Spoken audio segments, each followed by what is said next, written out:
La TVT au cœur de l'information.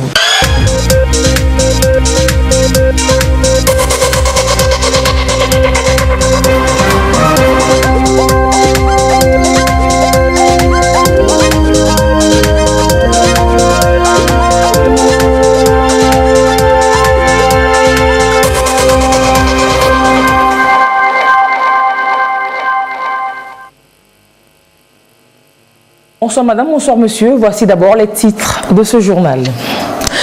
La Commission électorale nationale indépendante du Togo était en opération de charme. L'institution de gestion des élections au Togo était ce samedi en journée porte ouverte. Afin de mieux se faire connaître du public, on en parlera dans ce journal. Et puis, Kossi Apeson a lancé son 5e album vendredi au Grand Rex de Lomé. Ce sont donc des titres qui tournent autour des valeurs de paix, d'amour et du vivre ensemble et qui vont résonner comme une bénédiction Neche. C'est le titre de ce nouvel album. L'initiative de Lomé est lancée ce week-end. Les chefs d'État africains et d'autres personnalités politiques et internationales ont répondu à l'invitation de Faure Gnassingbé pour affronter autrement le trafic des faux médicaments, sérieuse menace à la santé des populations et à la sécurité des États. Nous proposons le résumé des travaux avec Augustin Kossi. La signature du Call for Action par chacun des chefs d'État et des délégations présents à l'initiative de Lomé.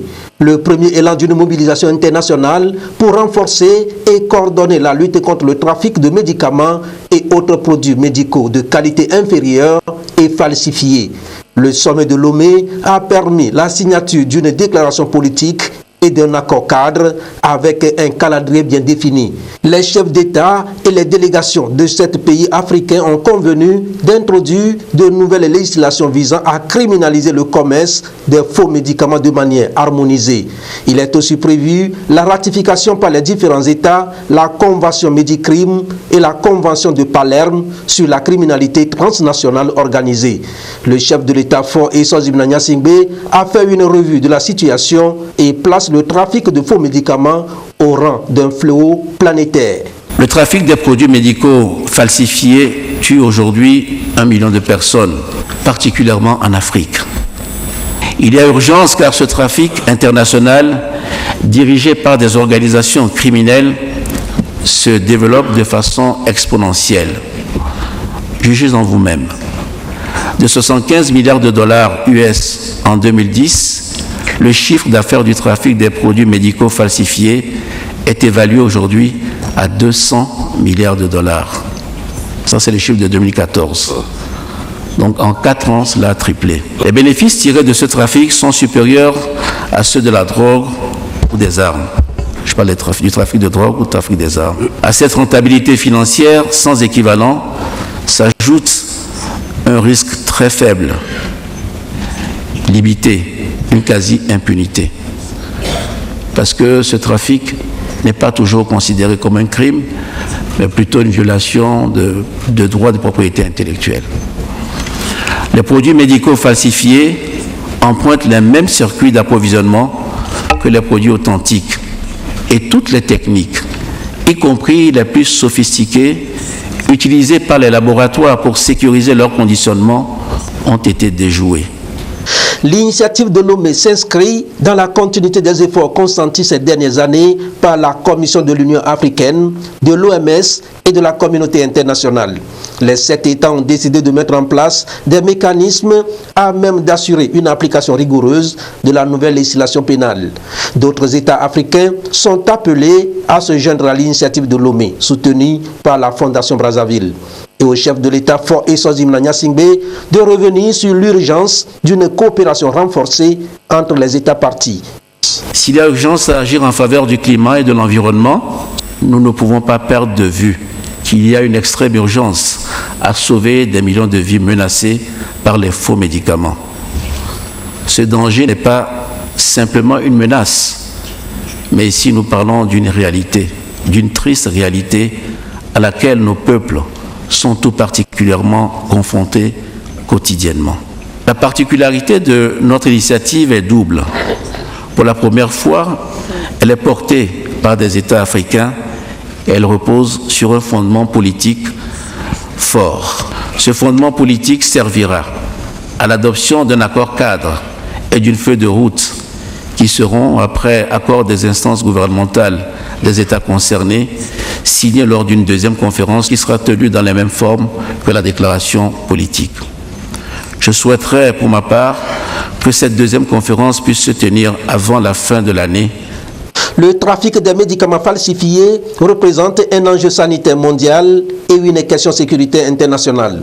Selon les estimations, 10 à 15% des produits pharmaceutiques vendus dans le monde seraient falsifiés.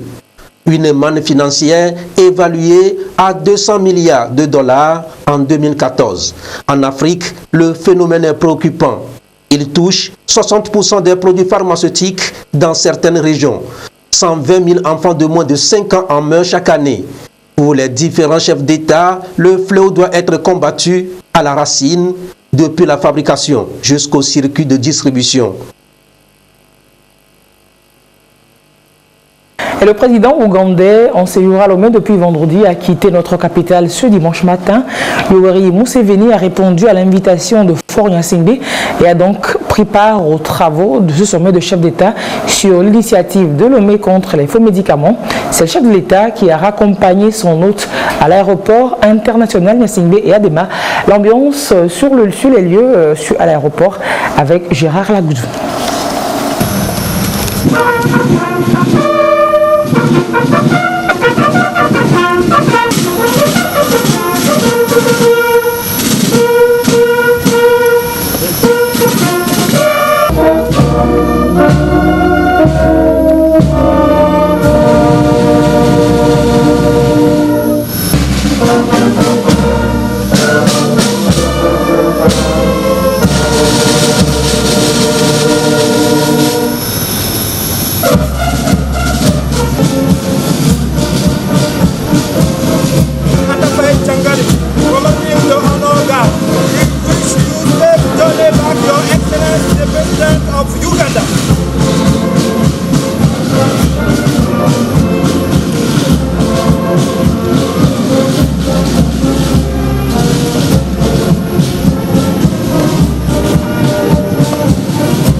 Et le Premier ministre, comme Selom Klassou, a échangé samedi avec les illustres invités du sommet sur les faux médicaments, justement avant le dîner organisé en leur honneur. Des personnalités au rang desquelles le docteur Moiti Rebecca, directrice régionale de l'OMS pour l'Afrique, l'ancienne présidente de la République zambienne, son Excellence Joyce Panda, et le docteur Théodos, directeur général de l'OMS, et puis le prince Michael de Kent.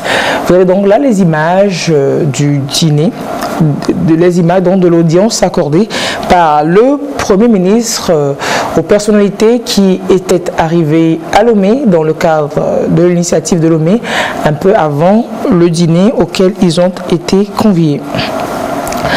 Et autre sujet, dans ce journal, la Commission électorale nationale indépendante, je vous le disais, en titre, en opération de charme, l'institution de gestion des élections était en journée porte ouverte afin de mieux se faire connaître du public. La journée a été meublée de panels et de débats, une opération qui vient donc à point nommé en cette période de préparatifs de la présidentielle. On voit cela avec Ramdan Bassina.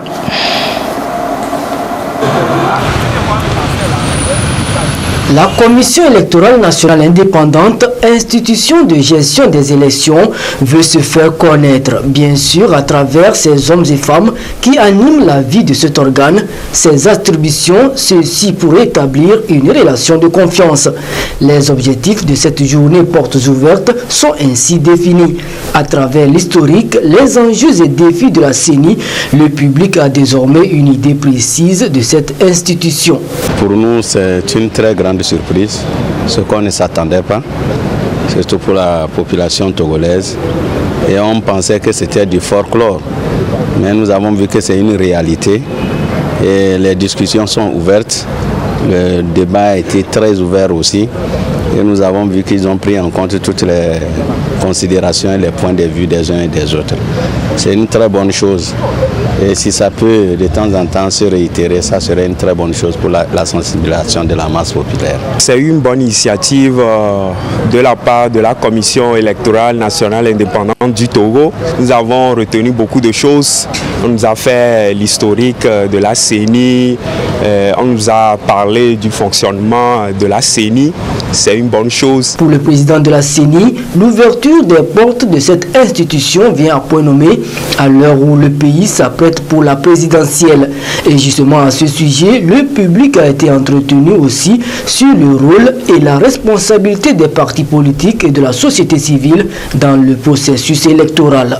Nous avons eu l'occasion d'écouter des conférenciers qui nous ont éclairé sur l'historique de ce que c'est que les élections dans notre pays.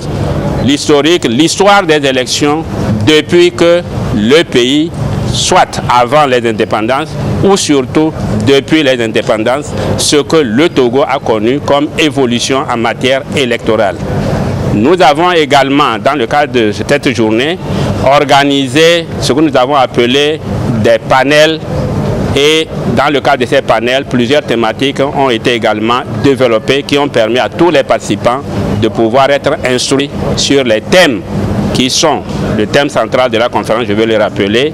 Nous disons la CENI au service de la République et du peuple. Ce thème, vous en conviendrez avec moi, naturellement, vous comprenez bien son étendue.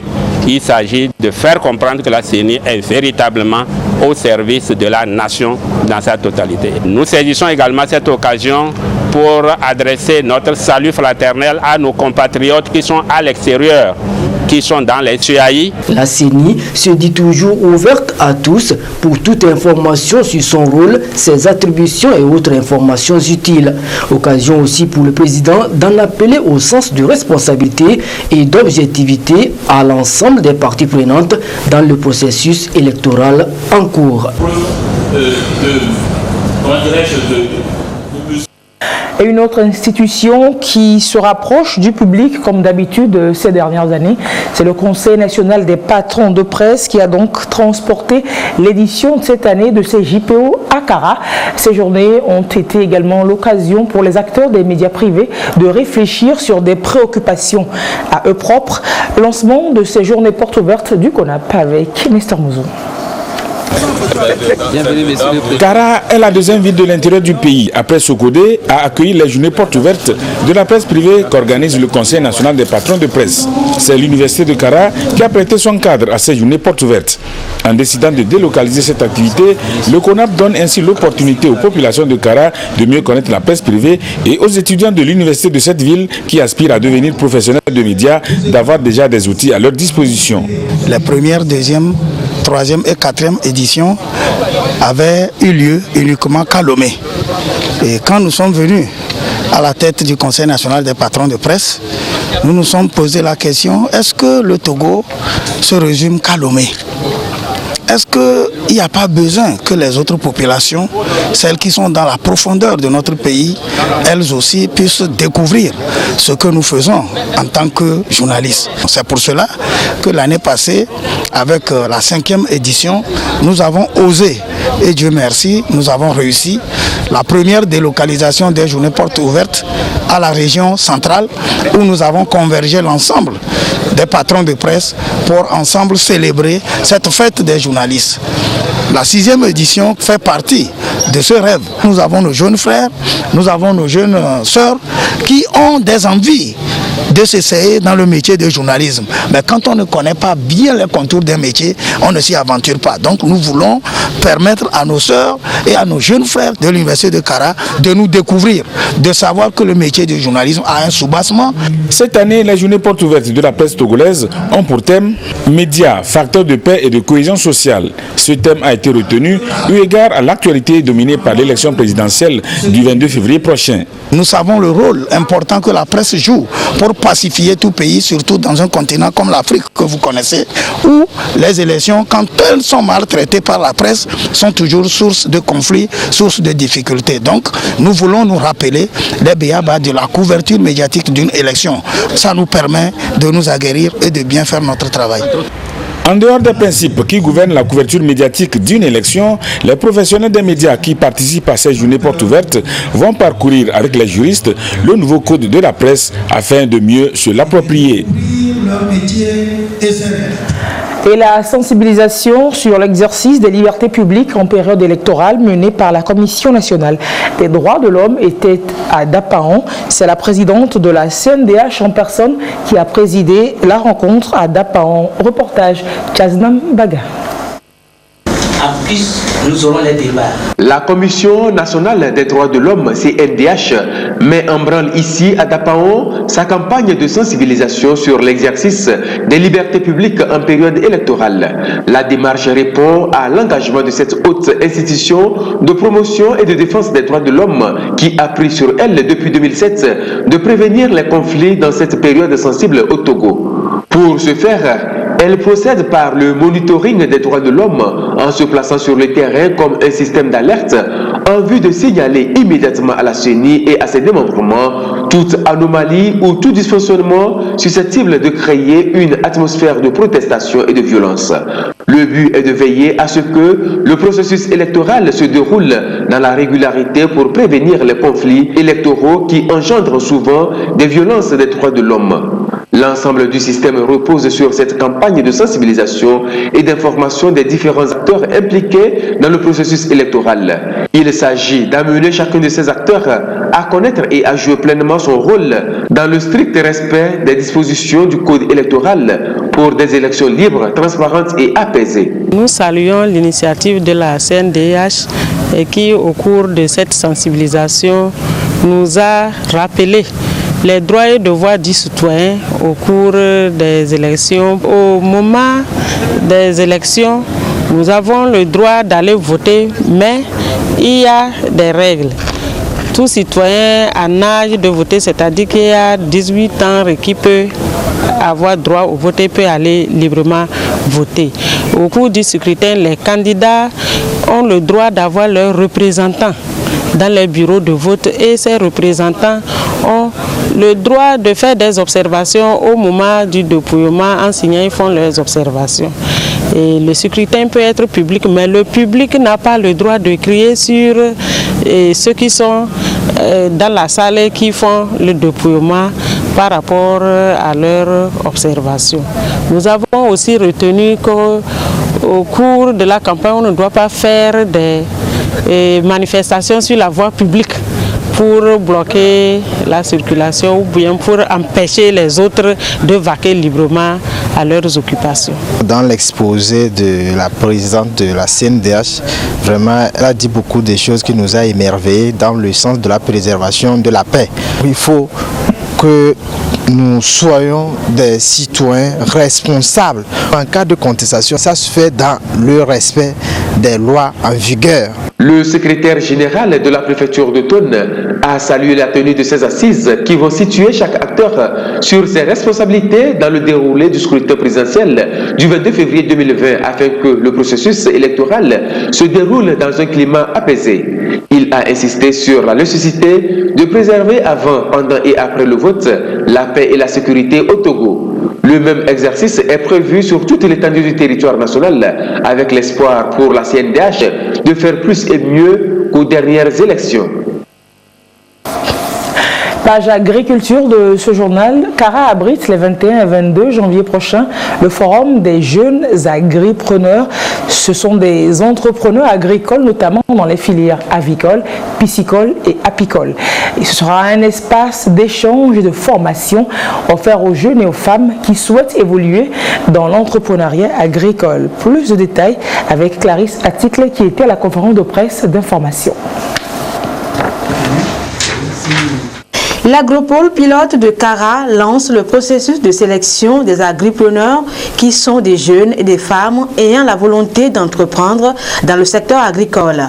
Par le biais de la presse, l'agence de promotion et de développement des agropoles, Aprodat, annonce l'identification de ces agripreneurs qui se fera lors d'un forum prévu pour les 21 et 22 janvier 2020 sur le campus universitaire de Kara.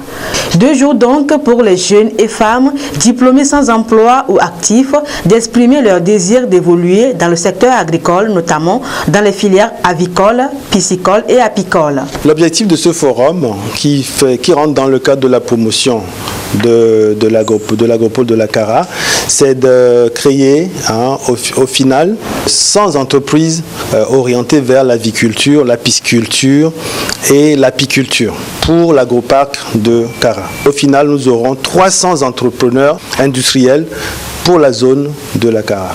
5000 agripreneurs sont attendus à ce rendez-vous. 1000 d'entre eux seront sélectionnés pour participer à une session de formation dénommée Camp du futur. Au terme du processus, 300 candidats dont les plans d'affaires sont jugés bancables seront retenus et répartis en 2 vagues pour bénéficier des formations techniques et du financement. C'est en 2018 que le gouvernement togolais a mis en place le système des agropoles comme stratégie de développement de l'agriculture au Togo. Et Kara s'apprête à accueillir également le Forum national du paysan togolais. Et ce soir, nous braquons nos projecteurs sur le projet risicole de Mission Tové. Vous savez, le gouvernement togolais a lancé depuis 2008 le projet risicole de la vallée du Zio. 11 ans après, une grande partie des composantes du dit projet ont été réalisées avec satisfaction. Dans ce dossier, Augustin Kossi nous amène à découvrir ce qu'il reste encore à faire sur ce projet. Une superficie de plus de 600 hectares aménagée et irriguée. Le projet d'aménagement de réhabilitation des terres agricoles dans la zone de Missintové a fait des émules. 11 ans après, la production risicole dans la vallée du Zio s'est accrue. Le projet a été lancé depuis 2008 et répond à un besoin. Booster la production risicole, renforcer la sécurité alimentaire, réduire les importations et augmenter les revenus des producteurs. D'un coût total de 15,134 milliards de francs CFA, le financement de cette initiative agricole s'est exécuté en 2 tranches. Une première d'un montant de 5,375 milliards de francs CFA a permis de réhabiliter un périmètre irrigué de 360 hectares. Bien plus encore, 6 magasins de stockage ont été construits, 6 aires de séchage aménagées.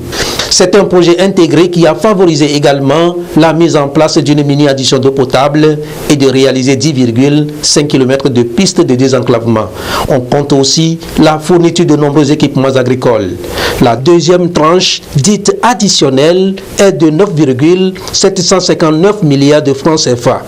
Elle a financé notamment l'extension d'un périmètre irrigué de 240 hectares, la réhabilitation de 22 km de pistes de désenclavement et des aires de séchage, des infrastructures d'addition d'eau potable et une trentaine de bassins piscicoles. Au niveau financier, plusieurs lignes de crédit ont été mises sur pied.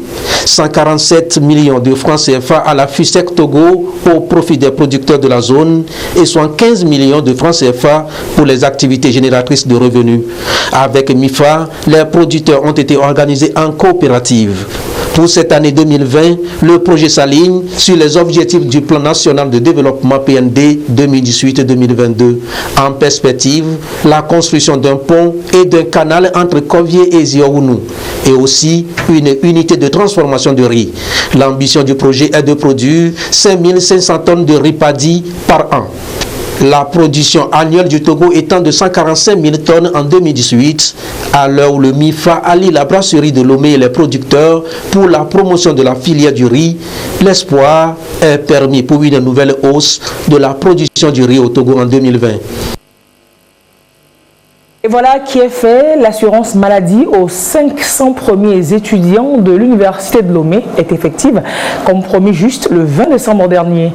Yata Ratem nous parle de la remise symbolique des premiers kits de soins. C'était samedi au campus universitaire de Lomé.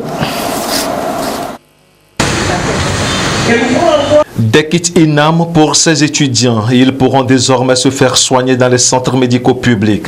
Un projet du chef de l'État, Forez Mnanya Zimbe, exécuté par l'Institut national d'assurance maladie. Il vise à assurer à 500 étudiants une couverture sanitaire pour une durée d'1 an à titre pilote. Je remercie le chef de l'État de nous avoir donné cette opportunité d'avoir le carnet d'INAM. Merci pour nous soigner. Je remercie d'abord l'assurance maladie parce qu'on m'a remis ma carte que je dois aller me faire soigner dans tous les hôpitaux. Si à la santé on ne peut pas rater les devoirs et les examens pour dire qu'on n'a pas validé les unités pendant l'année. L'INAM est accompagné dans sa politique par Orabank et pour les responsables de cette institution bancaire, la jeunesse constitue le levier du développement de tout pays et qu'il faut s'y investir sur tous les plans. Les étudiants constituant le socle de l'avenir du pays, Orabank a voulu les soutenir dans leurs études. La santé est fondamentale pour la réussite de toute activité. On a l'habitude de dire un esprit sain dans un cœur sain. Et c'est lorsque les étudiants seront en bonne santé qu'ils vont faire leurs études et qu'ils vont réussir.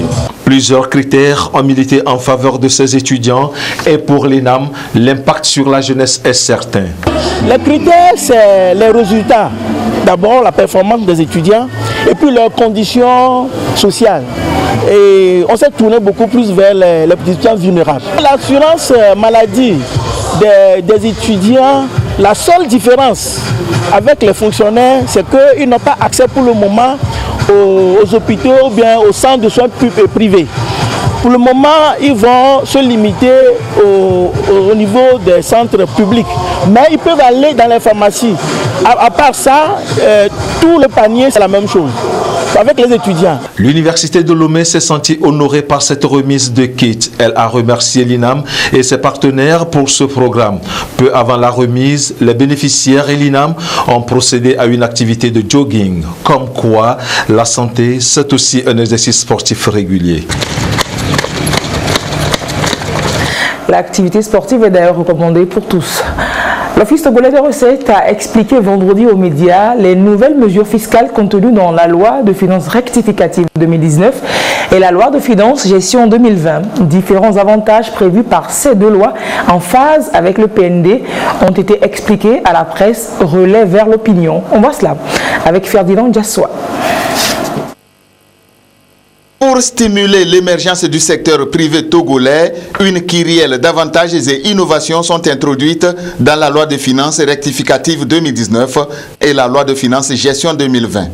Au nombre de ces avantages, des exonérations de certaines taxes fiscales vis-à-vis des PME-PMI et le renouvellement du parc automobile togolais. Des dispositions qui sont ici expliquées aux professionnels de médias. En termes de loi du collectif budgétaire 2019, la mesure phare concerne l'exonération à l'impôt sur le revenu dans la catégorie IRCM en matière de distribution des dividendes entre les sociétés mères et filiales. En ce qui concerne la loi des finances 2020, la mesure phare, c'est l'exonération pure et simple des droits de douane à l'importation au moment de la mise en consommation. L'exonération, donc l'abattement de 100% sur les droits de douane en ce qui concerne les véhicules électriques et les véhicules hybrides. En ce qui concerne les véhicules neufs, outre que les véhicules hybrides électriques, l'abattement est à 90%. L'autre mesure phare concerne les précomptes de TVA et les retenues à la source de TVA en ce qui concerne la collecte de TVA. Aujourd'hui, nous avons de sérieux problèmes. La TVA, c'est l'impôt leader. Mais certes, nous avons des difficultés parce que beaucoup collectent la TVA et ne la reversent pas. La part du secteur privé dans la mise en œuvre du plan national de développement est estimée à plus de 60%. Et on s'est rendu compte que dans le cadre des mairies filiales, lorsque on fait la retenue à la source en matière des IRCM, ça risque de créer un frottement fiscal qui risque d'alourdir la charge fiscale des sociétés mères et filiales. Alors, la loi des finances rectificative a décidé d'exonérer de la retenue à la source des IRCM en ce qui concerne les sociétés mères et filiales. L'on note cependant une hausse des taxes liées au commerce du tabac qui passe de 50% à 150%. Ceci afin de décourager le phénomène de tabagisme. Et politique, les militants et militantes du Parti UNIR de la préfecture d'Amou se sont retrouvés à Amlamé pour davantage affûter leurs armes pour la présidentielle de 2020. La rencontre a été présidée par le vice-président du Parti UNIR chargé de la région des Plateaux. Le compte rendu est signé Silver Aboudou. Fortement mobilisés pour une cause commune, défendre les couleurs du Parti UNIR pour une victoire éclatante au soir du 22 février prochain.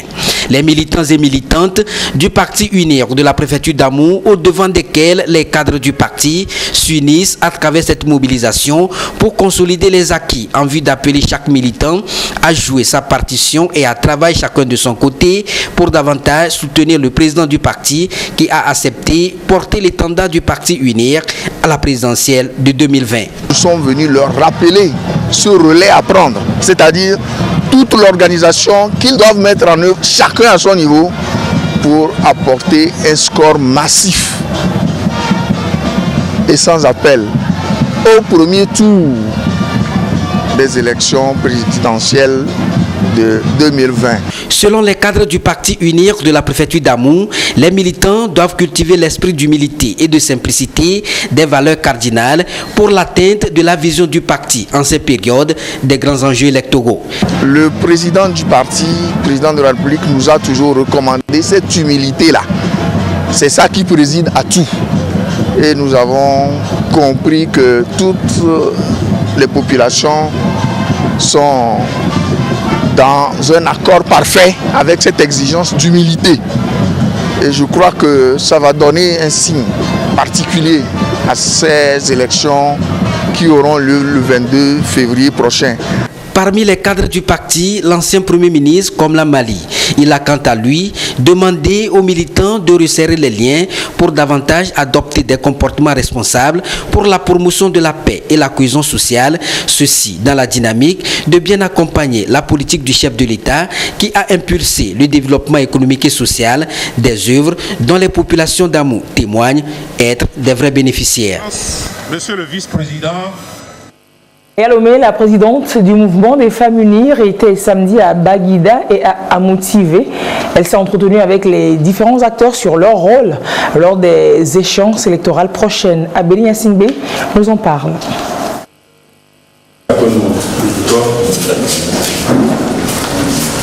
La présidente du mouvement des femmes du parti Union pour la République UNIR était à Baguida et à Moutivé où elle a échangé avec les militants à la base de cette formation politique sur les enjeux de la présidentielle du 22 février prochain. Nous sommes venus rencontrer les structures de base de notre grand parti UNIR au moment où nous sommes au début de l'année, où des échéances nous attendent. Nous sommes venus les remobiliser et leur dire qu'il est temps encore de se lever encore une fois pour se préparer pour les élections présidentielles à venir.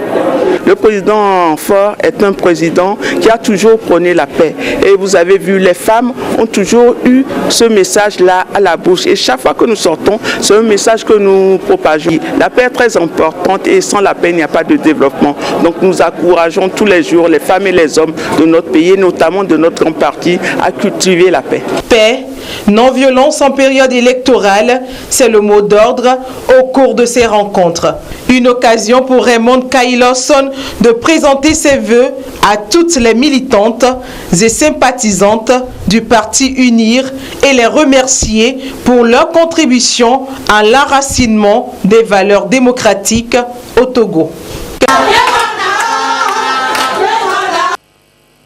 Et à l'international, la France annonce l'envoi de 220 soldats supplémentaires au Mali pour renforcer l'effectif des troupes du G5 Sahel. L'objectif donc est d'intensifier la lutte contre le terrorisme dans cette zone. On fait le point avec Augustin Kossi. Au moment où le sentiment anti-français gagne du terrain au Sahel, la France et les pays du G5 Sahel renforcent leur coopération militaire face à l'urgence djihadiste. Le président Macron annonce l'envoi de 120 hommes supplémentaires pour renforcer les forces militaires de l'opération Barkhane. Cette force mobilise déjà 4500 soldats dans la bande sahélo-saharienne. Dans cette zone aussi vaste que l'Europe, des groupes armés et les djihadistes ont recouvré depuis près de 3 ans une force déstabilisatrice. La France y a perdu 41 hommes depuis sa première intervention en 2013. Des pays de la région l'accusent d'ingérence et de visée néocolonialiste. Comme réponse à la montée de ce sentiment anti-français, les présidents du G5 Sahel ont exprimé le souhait de la poursuite de l'engagement militaire de la France au Sahel, alors que les États-Unis envisagent un désengagement de leurs troupes au Sahel. Le mandat de la MINUSMA aussi expire en juin prochain. Les États-Unis arguent qu'une force de maintien de paix n'est pas la réponse aux menaces terroristes de plus en plus croissantes au Mali. Ils réclament une approche alternative face à l'instabilité, proposition rejetée par la France et la Russie. Le terrorisme n'est-il pas un ennemi commun ? Pourquoi tant de divergences face à l'urgence djihadiste au Sahel, malgré le massacre de Chinagodé dans l'ouest du Niger dans la même semaine? La pire attaque de son histoire, avec 89 soldats tués près de la frontière malienne. La France et ses alliés sont-ils mis à mal au Sahel? Comment comprendre que des individus à moto sèment de la terreur à tout bout de champ et échappent à la première et à la 5e puissance mondiale avec tous les moyens techniques et technologiques à disposition? Qu'est-ce qui se cache derrière la lutte contre l'hydre djihadiste au Sahel? Des visées néocolonialistes ou encore intérêts personnels? Si les mêmes puissances sont engagées dans une guerre par procuration en Libye, ce qui est certain, le sujet libyen n'est pas séparable de la situation au Sahel et dans la région du lac Tchad. Macron, lui, évoque le risque de prolifération du terrorisme en cas d'échec. Le Pentagone préfère plutôt se tourner vers le Pacifique.